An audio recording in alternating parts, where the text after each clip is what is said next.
Hey guys, it's Strack, and today we're going to be doing the ultimate mod guide for the Nerf Mega Cyclone Shock. The blaster is an absolute pleasure, and it's very, very effective at shooting the Mega Darts, but I think it's time to take it to the next level, rebarrel it for micros, and get some serious power out of it. So without any more talking about it, I'm going to go ahead and butterfly open the blaster and kind of show you guys what I'm working with. So, the first thing to mention is that out of all of the screws, they are all the same size. They are all modern size, normal shell screws for Nerf blasters, with the exception of these three, which are the longer version. One goes here, and then the other two go into the hidden screw ports, which are obviously under this slide mechanism. Now, you can remove the slide mechanism first, and then to get into your Cyclone Shock, you just kind of pry this open. Starting at both ends, there is nothing on this side of the shell, which is super simple. And then inside, we see something that we're very familiar with, a traditional style strong arm or Spectre style revolver setup where we're rotating through on a fixed axis, and this plunger tube is huge. It's much larger than a Nightfinder plunger tube and a little bit smaller than a Longshot plunger tube, which means that there is a ton of power in this pistol, which is just crazy. The trigger mechanism here is isolated. I'm not too terribly worried about these locks, so I don't think that we're going to fool with them. This is all part of the sliding mechanism. What I am primarily focused on for the time being is the turret, and the turret needs a lot of work to get rebarreled. And then, like the strong arm itself and the hammer shot, the air restrictor is built into this turret. So there we go.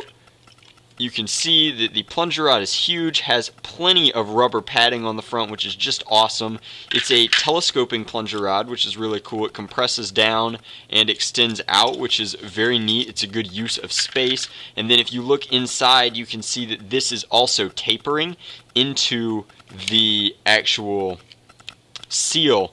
So it's wider in the back than it is at the front, which is good because it means that this plunger head compresses the air for that last couple of inches and really helps you get power into your cylinder. So I'm going to detach this from its holding there, and I'm going to get to work on this air restrictor and this turret. I have some very special barreling material, and if I have enough of it, I will use clear CPVC for the new barreling material. It should look really great. So I'm going to get to work on that, and I'll show you what it looks like when we're about done. So at this point, the barrels and the air restrictor is completely knocked out. That is a straight shot through there, leaving the cross so that it still has a stopper for that plunger to run into and keep that rubber.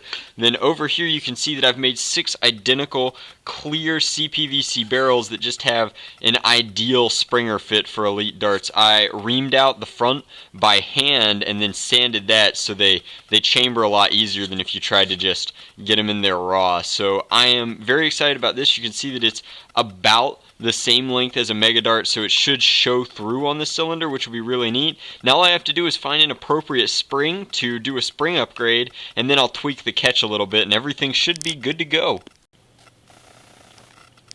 Hey guys, so while the epoxy is curing on the new turret, I wanted to show you that removing the plunger head is as simple as unscrewing this one silver screw, and then you can see here that the nesting is just absolutely perfect for an Elite Alpha Trooper spring underneath this original Cyclone Shock spring. So hopefully that gives us a little bit of extra power. Combined with the rebarreling, this should be very nice. So I'm going to put everything back together and show you the final project next.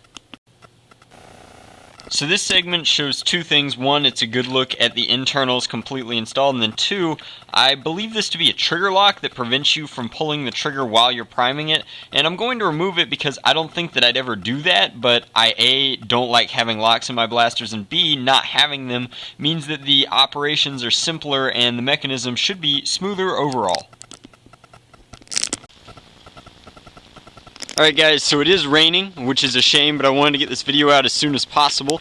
This is the Cyclone Shock with the new barrels, the new spring, and all the wonderful goodness inside. Everything was re-greased. I do want to make one comment that I neglected to mention. If you take that white lock out, you do have to come into the orange box for the trigger mechanism itself and permanently lock down one other white piece. That's super easy to do with super glue, but I want to fire this a few times for you, loaded with Elite darts, and they're firing well over 100 feet, and it shoots even harder with Steffens, which is just insane. This is the new age. The new age looks like Mega Revolvers chambered for streamlines. I have one shot left, and this puts any single shot pistol to shame. I'm probably going to have to restrict myself from using this at Nerf Wars in pistol rounds because it just isn't fair. That is how fast, how efficient this is. It's like bringing a Doomsayer to a war in 2008. It's just, it changes the dynamic. It's